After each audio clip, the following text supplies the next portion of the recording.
Hey YouTubers, how you doing today? Welcome back. This is Jim with Dad's Garage Productions. Today we're working on a Ford Escape 2012, I believe. And we did some brakes on it a few weeks ago, and we had a situation with a frozen caliper on the passenger side. And when we went to go bleed it, we had a little bit of, I wouldn't say good flow coming out of the bleeder valve. And so the part is here, it's back. We're going to go ahead and put on the front new brake line on it because it was collapsed. It wasn't allowing the caliper to release. So we're going to go ahead and get this thing up in the air, and we'll bring you along for the ride. Thanks.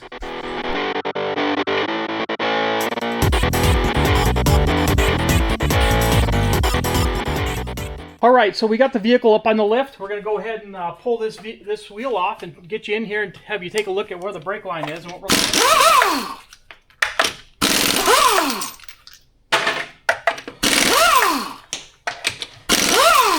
Never fails. You always spin one off. It always falls on the floor. So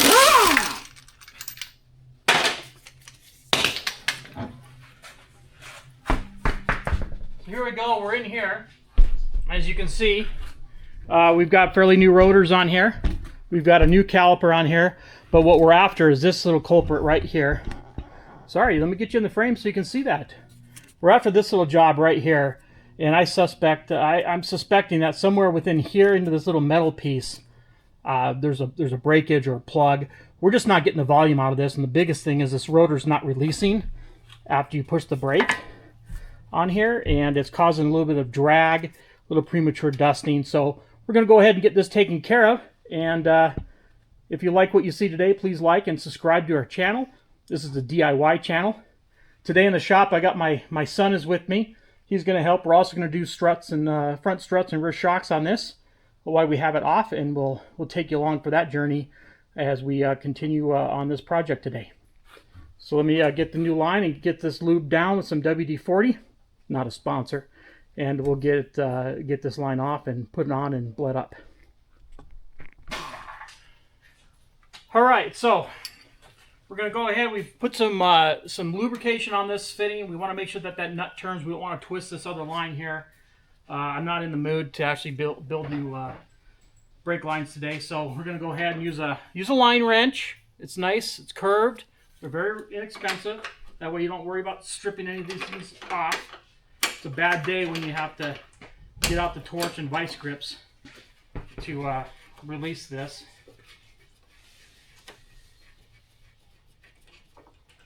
Going to release that off of there. Make sure it's free. We're just going to break loose the one on the caliper. We're going to have to untwist it from that because I don't want to take the caliper off. To do it, pull out these little keepers.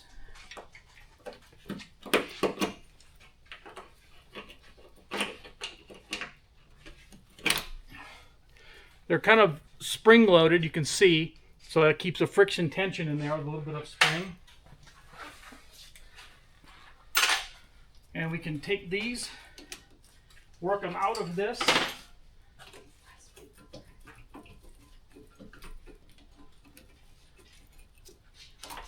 Like so. And this comes off like this. And I've broken loose the one on the caliper. We're just going to go ahead and twist it off. And it's a good sign. When we did this before, we didn't have any fluid really leaking out of this line. And you can see here, it's dripping out of here. Let me get you in there. You can't see that far away. What the crap? So you can see when we get in here, it's actually dripping out of there now. And we'll get the new line.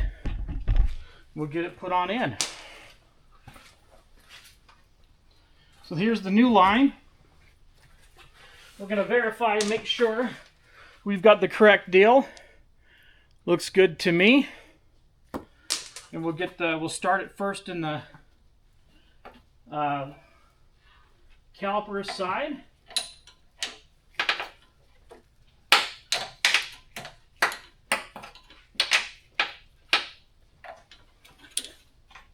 We'll get that cinched up.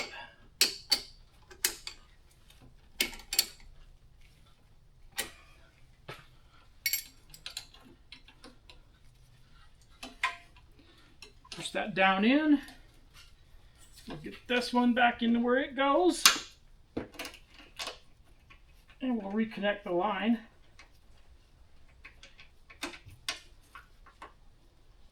Careful not to cross thread this. Take your time. Be sure it's in there good. It's not a race.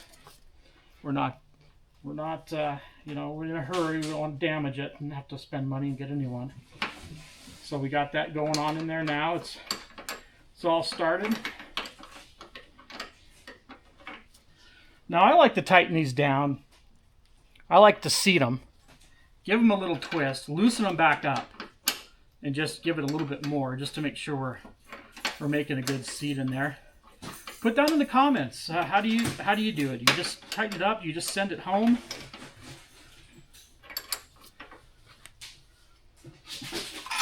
And we'll need to put just a little bit of some pliers on here just to keep this from spinning a little bit so I can cinch this up. Just give it a little seat. I like to just back it off just a bit and then do it again. And that lets me know that I'm in where I need to be. We're going to take our little horseshoe spring clips.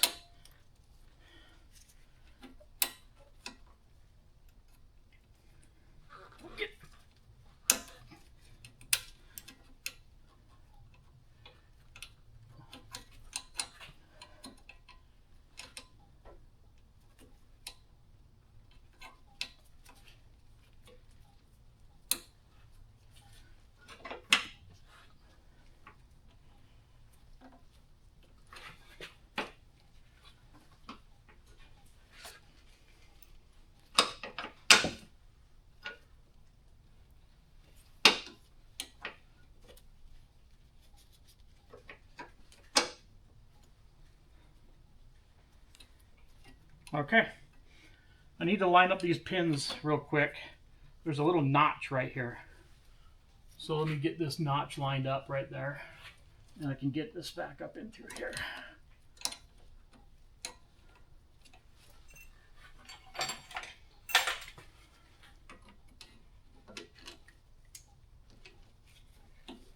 There we go. See how they've got some little alignment pins on those? We'll get those up in that hole.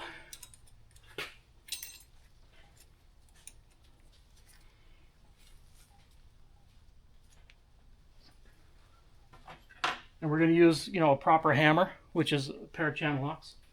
We're just going to, we're just going to smack that in there and keep that tight. And we'll line up the other one, and we'll get that done the same way. And then we'll get it bled, and we'll bring you back for that. So hang on one sec. So I went over to the workbench and I cut the line in half, and I tried to blow some compressed air through it, and where this junction fits, I can't even get a wire through this. There's so much corrosion in it, and I could hardly get any air through it. So I'm pretty confident this is our culprit. So in between the rubber lines. So if you're doing brakes and you've done them and you've put new calipers on, you've bled them, you're down the road and you're starting to have issues with it, you're starting to smell brakes, stop and look and make sure that your rubber lines aren't collapsed inside. They're notorious for that, and it's an often unseen problem and really misdiagnosed. This vehicle went to a Les Schwab and they missed it. And so here we are today getting this done today for the customer. So that's my tip. If you're doing brakes, make sure you're looking at your brake lines. Very important to, you know, if you're bleeding your brakes, you know, what kind of flow are you getting out of the wheels? If you have one that maybe is a little less volume than the other ones when you bled, I would check your brake lines and see where you're at with those, especially rubber lines going to calipers. All right, so we completed the front brake line, passenger side brake line repair. We just went through quickly and bled it. You've seen brake bleeds before. It's not rocket science. So we're gonna move on now, and we're gonna start on the rear shocks. And I'm gonna get you in here and show you why. So this vehicle came out of the East Coast, and you can tell that it's, you know, it's got some weight reduction right there from the shock. And so we're gonna go ahead and change those out. And to do so, we need to get into the back of the vehicle, and we need to access those top bolts, which are 14 millimeter. And we'll get you in there and just have you take a peek at that real quick. So here's where they're located at in the back. 14 millimeter. They're one on each side. And you will, on a vehicle like this, there's no access panel, so you're gonna have to get it in there and just get it done. So we're gonna get those loose on there, and then we'll get them underneath the car. We get it in the air, and we will replace them on the back. All right, you two, let's get in here and take a peek. So the first shot we got off, no problem, went real smooth. This one here, we had to actually cut off. I didn't film it because I didn't want to throw sparks and move the camera, but we had to cut off the nut on here so we could get this off. But we'll go ahead and get this drop down in here, and the new one's back on. And when we do that, we'll show you what it looks like when it's all buttoned back up. All right, so we got these put on, bottom bolts, got them threaded up to the top. We just need to go up to the top, and we need to secure them down in there to the both sides. And these particular shocks that we're using, we like to use the Detroit axle, not a sponsor. Looking for one though. So we like to use these products. We just get them off the Jungle website. They come in a whole kit. The fronts are the ready springs. They have the springs with them, so you don't have to mess around with the springs, the top bearing, and everything else. So really good product. We use them on a lot of our vehicles. A lot of our customers like them. So they're really inexpensive for the whole kit, and for this vehicle, they'll last probably the life of the vehicle. So we really like the Detroit axle product. All right, we finished up the back. We got all them snug in the back put together. Now we're going to sit here and work on the front. And we're just going to let this camera roll as we get this going.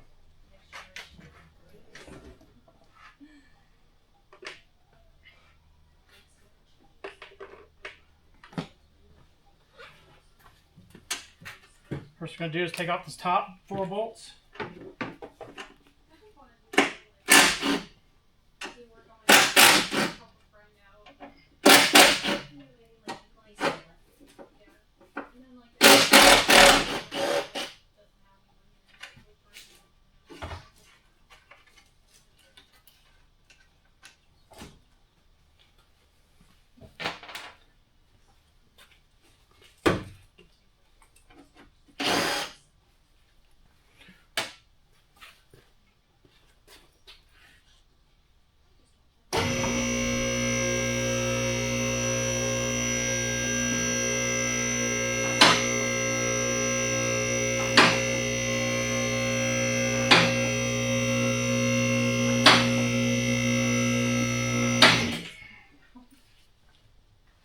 We're going to take off the sway bar link.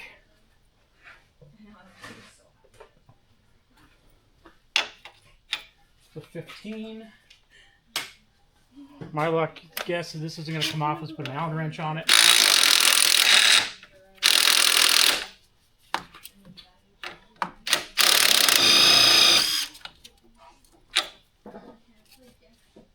So yeah, it's just going to spin. So we're going to get an Allen wrench to stick in that hole.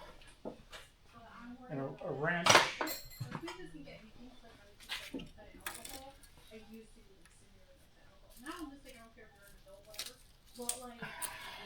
Looks like there's actually a stud on the back I can grab onto.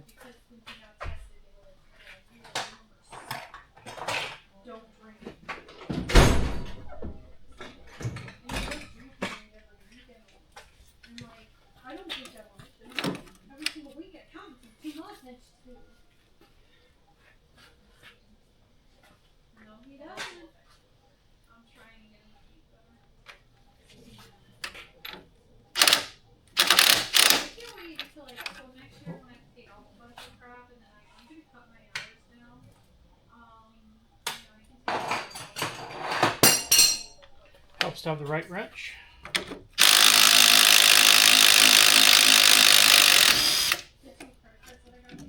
And we got that freed up. Now we're going to work on these bolts here. We got the brake lines disconnected out of the way. The speed sensor, be careful of that. You want to damage it. We're going to get these bolts off of here.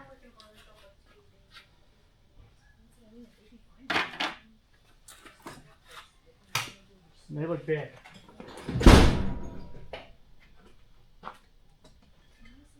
Let's see, they 18s. 18s.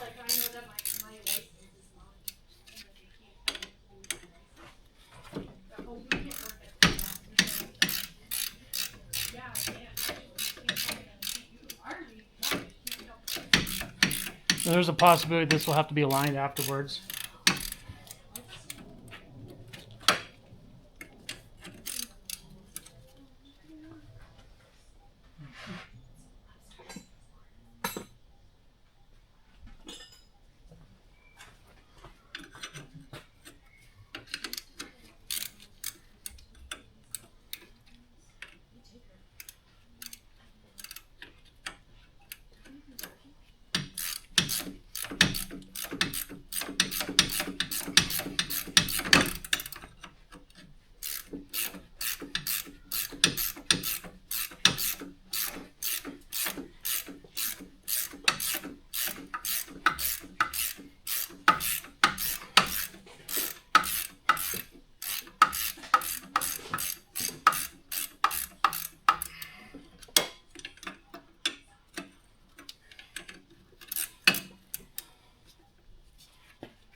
Tap these out.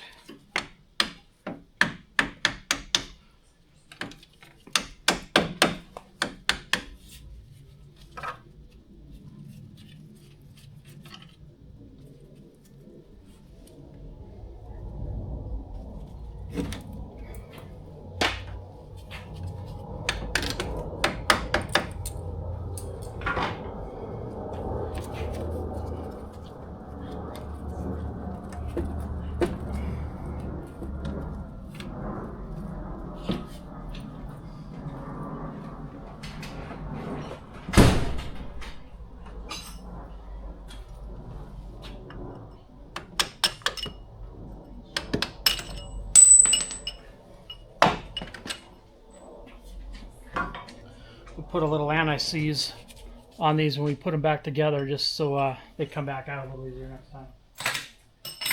All right, so we got this loose.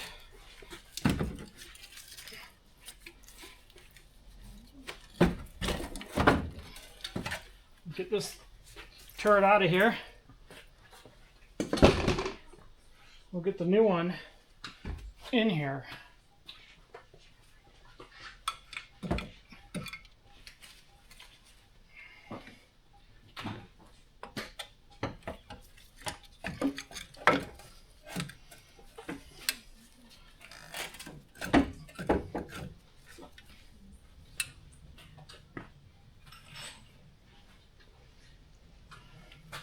I'm going to put just a bit of MSCs just right here, just to make it so it comes out a little easier next time.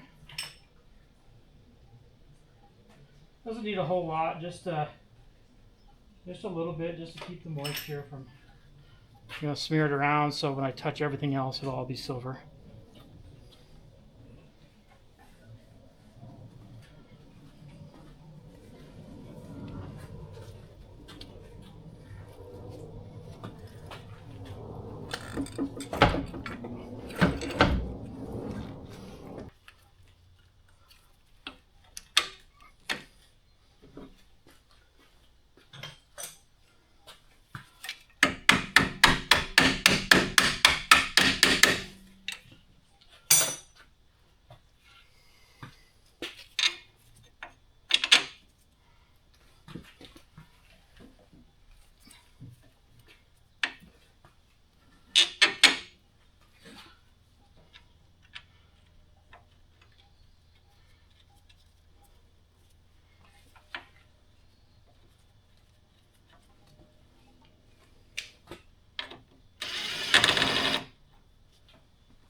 All right, we got these down here tight on the bottom. I'm going to quickly look up the torque specs for this, and we'll get it torqued down. Okay, so the torque specs are 85 foot-pounds. That's right. The bottom two bolts need 85 foot-pounds. Don't forget the top four bolts. I had to ask Alexa because I don't have a shop manual for this, and she's still, you know, she's still talking to me.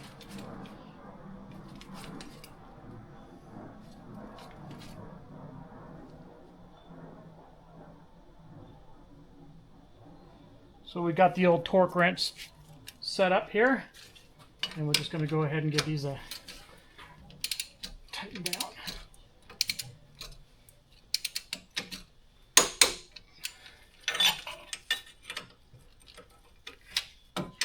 I show that I torque these down on camera for one of them because, you know, we have trust issues on the YouTubes.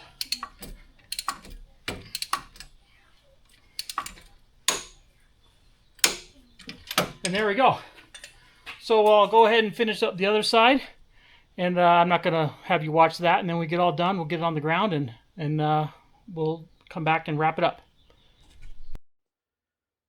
Hey, welcome back, viewers. I just wanted to do a follow-up on the 2012 Ford Escape video.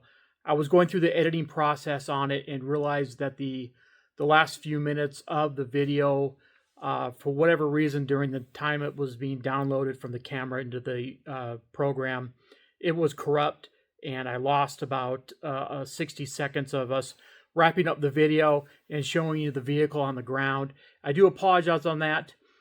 Recently followed back up with the vehicle owner, and she was so grateful that we recommended putting new struts and rear shocks on it. She hadn't realized that the vehicle wasn't supposed to bounce as it went down the road. So she feels a lot more stable and safe when she's transporting her friends, family, and so forth. And the brake caliper is working well. Everything is working perfect on that. So just wanted to provide you a recap on that and add this to the end of the video. And always, I appreciate you very much for watching.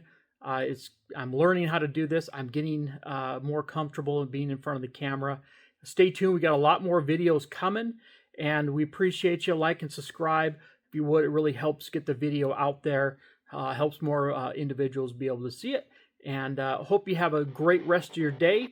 Again, this is Jim from Dad's Garage Productions signing off. Thanks.